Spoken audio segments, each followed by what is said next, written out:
ये question JEE mains 2024 में है और ये एक डिफरेंशियल इक्वेशन का क्वेश्चन है। तो सवाल इस प्रकार है कि if the solution of the differential equation 2x plus 3y minus 2dx plus 4x plus 6y minus 7dy is equal to 0। अब y की वैल्यू 3 है जबकि x वैल्यू को 0 रखा गया। तो निकालना क्या है, alpha x plus beta y plus 3 ln 2x plus 3y minus gamma is equal to 6 then alpha plus 2 beta plus 3 gamma कितना होगा, हमसे ये क्वेश्चन पूछ रहा है। तो पहले डिफरेंशियल इक्वेशन लिख लेते हैं क्या दिया हुआ था। तो हमारा डिफरेंशियल इक्वेशन है 2x 2x plus 3y minus 2 into D x. इसको बराबर कर लेते हैं, माइनस में आ जाएगा 4x plus 6y minus 7 into d y. ठीक है, बराबर, सॉरी जीरो तो हम इधर कर चुके हैं। तो इसको क्या किया जाए कि इसको हम नीचे कर लेते हैं। तो हमारा आ जाएगा 2x plus 3y minus 2 upon 4x plus 6y minus 7 is equal to minus d Y by D x. ठीक है, हमारा ये पूरा इक्वेशन आ जाएगा। अब देखते हैं सवाल क्या है।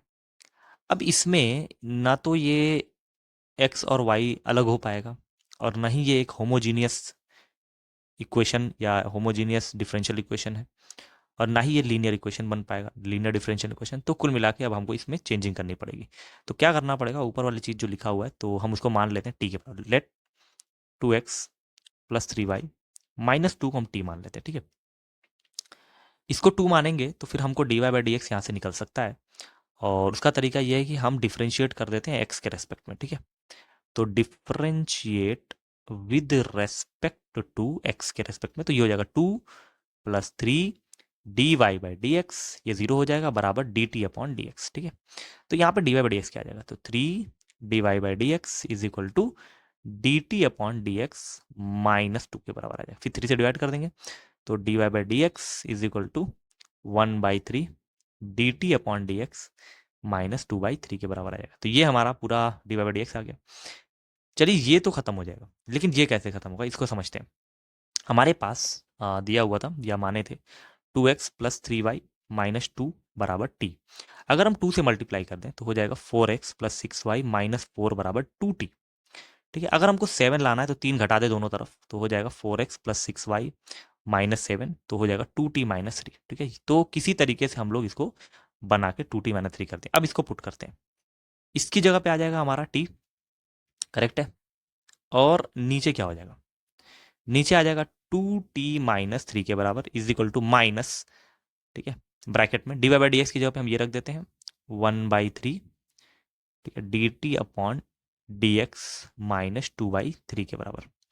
अगर हम 3 एलसीएम लेके ऊपर कर दें तो हो जाएगा ये 3t upon 2t minus 3 is equal to minus d T upon D x minus minus plus 2।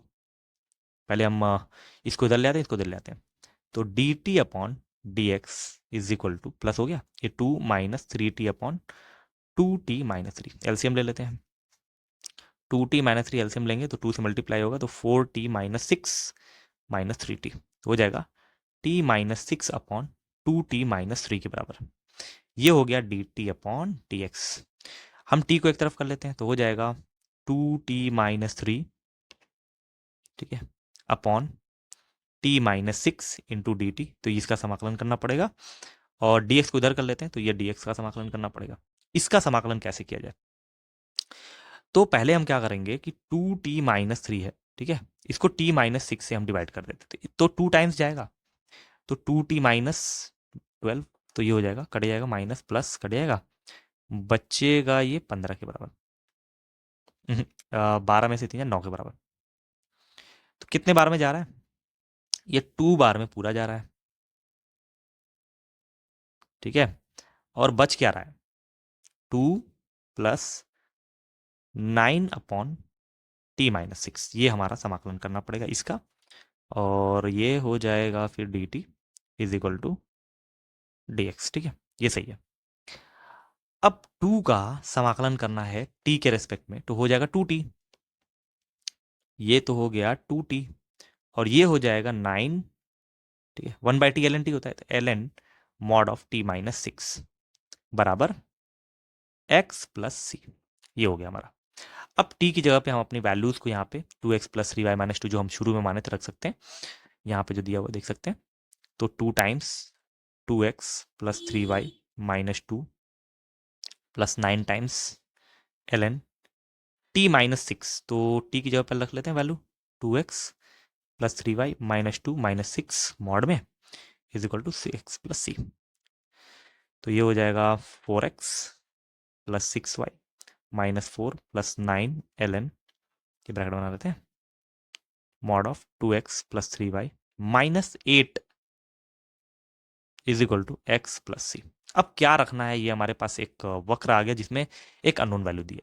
तो हमसे बोला था y of 0 is equal to 3, मतलब पुट क्या करना है, पुट x की वैल्यू को अगर हम 0 रखेंगे तो y हमारा 3 आ जाएगा।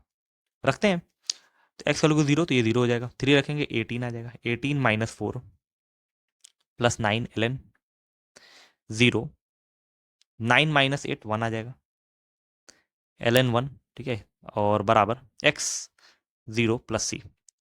तो यहां से c कितना आ रहा है, आइए चेक करते हैं c कितना आएगा।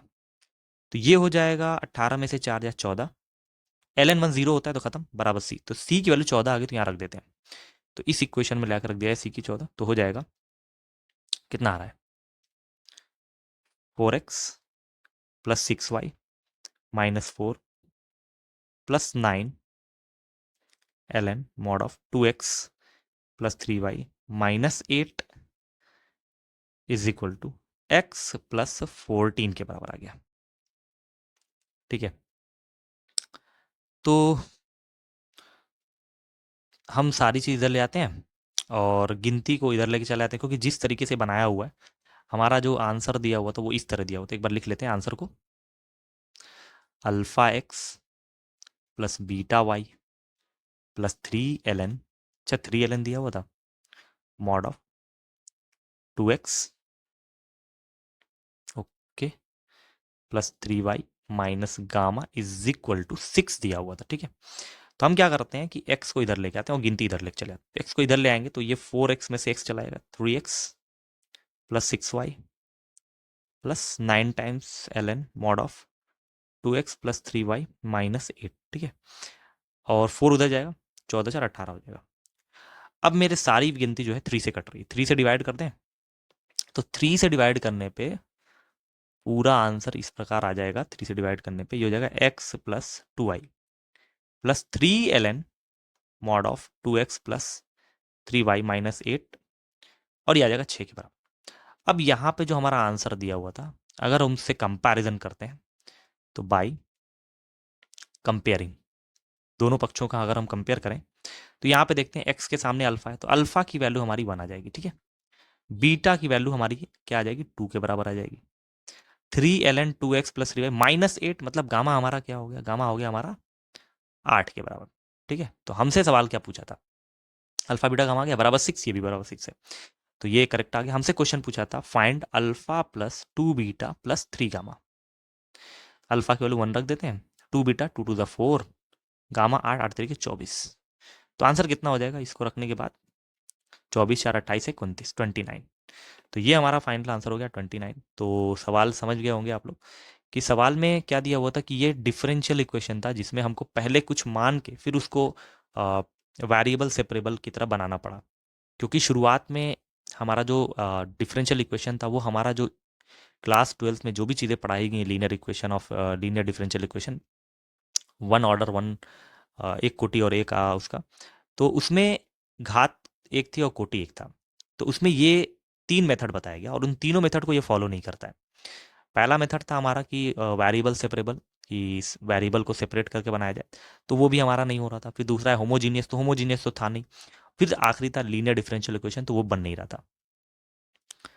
तो क्या कर सकते थे कि फिर हमने क्या किया कि यहाँ पे जो वैल्यू थी T x plus 3y minus 2, और नीचे जो वैल्यू थी ये लगभग लगभग सिमिलर मैच कर रही थी, ये 2 टाइम्स था। तो इसमें एक समझा गया कि ऊपर की वैल्यू को टी मान के हमने पूरा डिफरेंशियल इक्वेशन जो डी वाई डी एक्स में था उसको चेंज करके D T upon D x में कर दिया। तो हमारा पूरा डिफरेंशियल इक्वेशन चेंज हो गया, चेंज होकर टी और एक्स में हो गया। तो फिर हमने क्या किया, इस डिफरेंशियल इक्वेशन को सॉल्व किया। तो ये डिफरेंशियल इक्वेशन क्या था, एक टी और एक्स में था। सॉल्व करने के बाद हमारे पास एक जनरल इक्वेशन आया जिसमें सी आया था। फिर हमसे बोला गया था कि y की वैल्यू अगर जीरो y की वैल्यू 3 आएगी जबकि x की वैल्यू 0 रखा जाए, तो यहाँ रख के c निकालेगा 14। फिर हमारे पास ये जो है हाँ, पुल मिला जुला के बाद में डिवाइड कर, ये हमारे पास कर्व आ गया, एक बहुत ही लास्ट में कर्व आ गया। तो ये हमारे पास एक वक्र आ गया। इस वक्र का हम कंपैरिजन इस वक्र से किए जो कि हमारे आंसर में, दो कि इसका आंसर ये आएगा। तो अल्फा बीटा गामा इनसे आ गया, और फिर कंपैरिजन करने पे अल्फा बीटा गामा निकालने के बाद हमसे वैल्यू पूछा था alpha plus 2 beta plus 3 gamma. तो फाइनल आंसर क्या हो गया? 29। तो यहाँ पे हम लोग लिख देते हैं, ये हमारा इंटीजर टाइप क्वेश्चन था 29। तो ये 29 क्या हो गया? हमारा फाइनल आंसर हो गया। तो ये हो गया हमारा फाइनल आंसर।